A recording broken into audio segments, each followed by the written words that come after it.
There was this phrase in the Christian world, or really like a whole set of them, that were little acronyms woven into bracelets, worn like badges of faith. WWJD, what would Jesus do? Push was pray until something happens. And then the one that I feel like stuck with me the most was F.R.O.G, to fully rely on God. I had them all. I wore them every day. I cycled through them.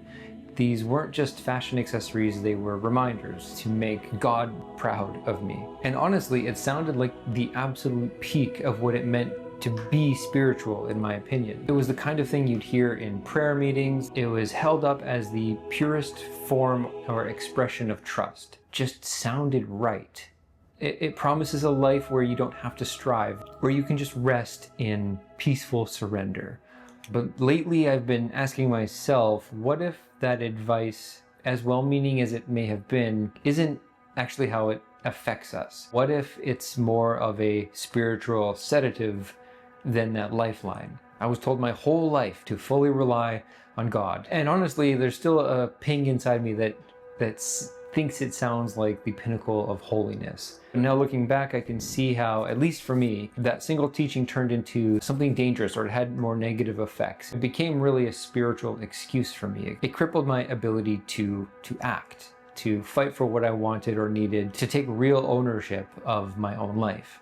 It became this comfortable, holy sounding justification for doing nothing. For those of you new here, my name is Rob and I'm in the middle of my deconstruction process. And I'm trying to create these types of videos as more open journal entries and unpacking things that resonated with me and maybe even will resonate with you. And this topic of fully relying on God, I keep circling back to an uncomfortable thought that I want to unpack in this video. And the thought is this, that my faith was actually fostering a kind of passivity. For years, my life was a study in this passive faith. I was an athlete growing up and I was good at it.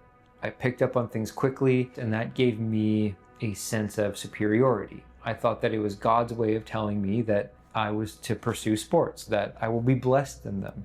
And because I was living this type of passive life, I took that blessing to mean that God would ensure my path, that I'd always progress, always be better than others, and always remain one of the top performing athletes. It took me through high school where I won a bunch of awards, and all of these awards and accolades felt like confirmation. It was like God was rewarding me for that trust. But as time went on, I was also seeing a gap between me and other athletes become smaller. But in my head, this F.R.O.G and push mentality had worked so far. So I leaned into it even more as I transitioned into the sport of skeleton, where it eventually had me making the Canadian national team. That ultimately just reinforced my belief. Year after year, that same pattern repeated. I'd start the year as one of the fastest athletes, and as time would move on, other athletes would catch up to me. For the first time in my life, I was getting passed by people that I had been outperforming just weeks and years before. It was a frustrating experience,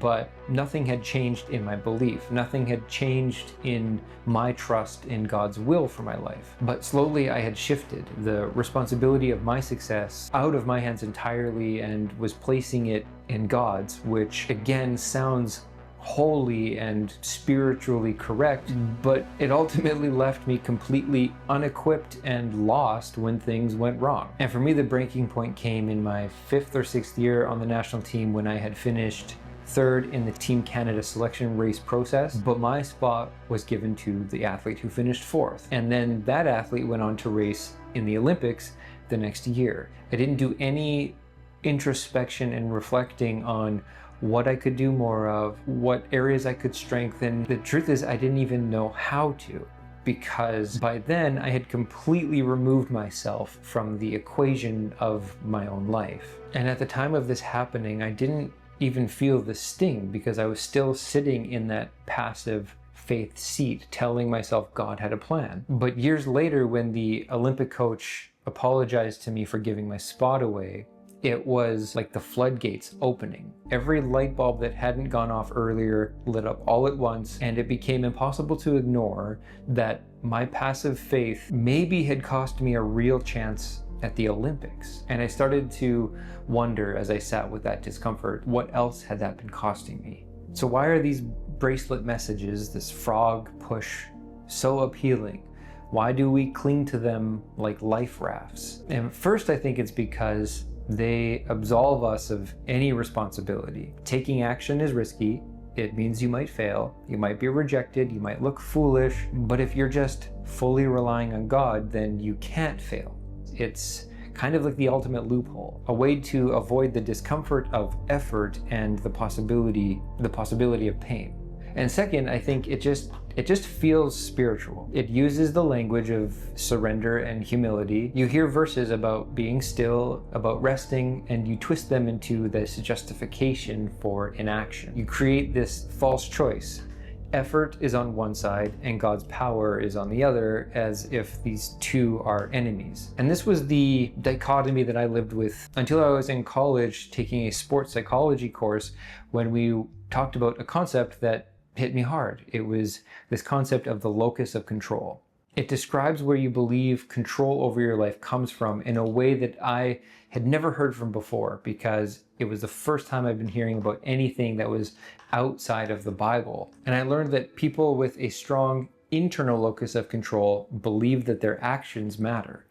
They take responsibility, they're proactive. And on the flip side, people with a strong external locus of control believe that their lives are run by outside forces, fate, luck, other people, or in my case, God alone. When I first read this, it was like another light went on, and that someone had actually found words for feelings that I had inside but could never articulate. For years, I'd been cultivating an extremely strong external locus of control, and I'd been doing that in the name of faith. The pray about it had become a way of outsourcing responsibility, of giving away any of my agency. And here's the thing about that. Sometimes I wonder if religion itself is designed to create this. These beliefs foster dependency. They keep you helpless. They keep you in the system. You're told you're powerless. And for so long, the Bible was my evidence that passivity was holy. I mean, I grew up with these stories. They were in my bones. David slays Goliath, not because he had trained harder or had better aim or was a superior fighter in any capacity. It was because God was with him. And Esther saves her people, but the lesson that was drilled into me was not about her courage. It was that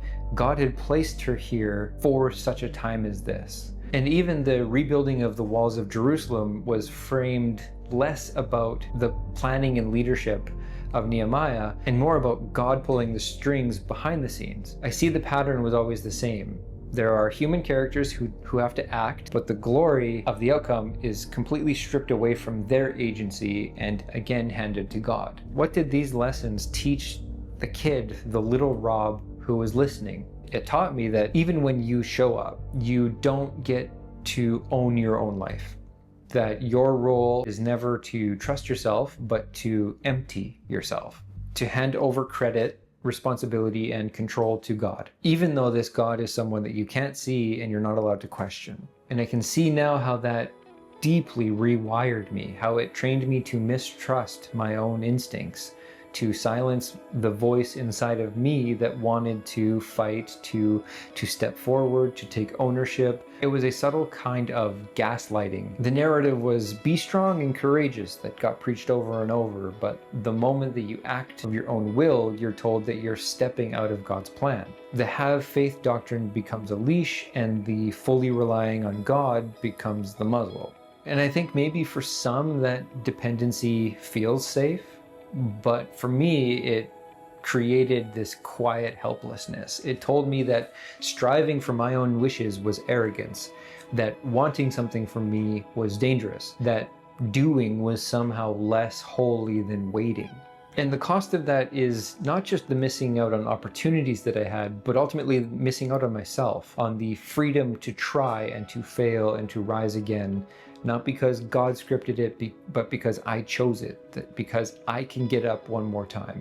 And I think that's the damage that no one talks about. This holy passivity doesn't just hold you back, it ultimately erodes your sense of self, of being. It builds a cage out of surrender, and then it teaches you to call it faith. I'm starting to see now that the lie that I believed wasn't just that passivity equaled trust. The truth is a bit harder to swallow, which is that my passivity was fueled by fear, which is a very normal human experience, but I never fostered any traits within me to handle that. I had given all of those skills away to God, and this fear that I had, I would twist it, I would wrap it in religious language and feel like it was being handed back to me as a type of holiness. So maybe those bracelets I wore, maybe they weren't really guiding me toward life. Maybe they were teaching me how to outsource it, to hand over every decision, every responsibility, every ounce of agency to someone else outside of myself. And I get it, that message, it sounds noble, it sounds spiritual, it feels safe, but looking back, those bracelets that I wore like lifelines were actually like leashes, subtle tethers on my mindset. They kept me waiting instead of moving, asking instead of acting, and relying on God instead of learning to rely on myself.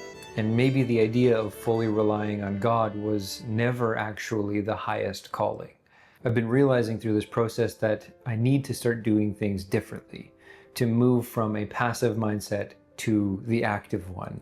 And first I want to become aware. And to do that, I need to ask myself honest, hard questions. Where am I waiting to be rescued? Where am I using hope in God as a procrastination? Where am I blaming God's will when really it's been my own choices? These are painful things to ask, but they also feel like the beginning of something real, something me, and hopefully the beginning of the journey to harnessing or getting my agency back for the first time.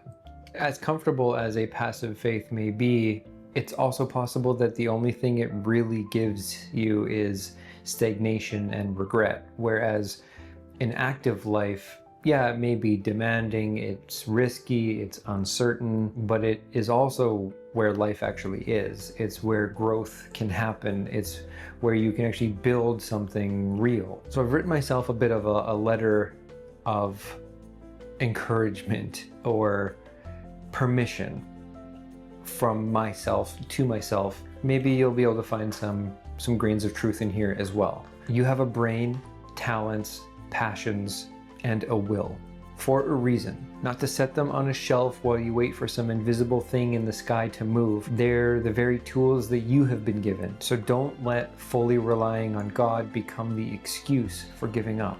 Maybe real life is found in partnership with yourself. So that's where I'm at right now.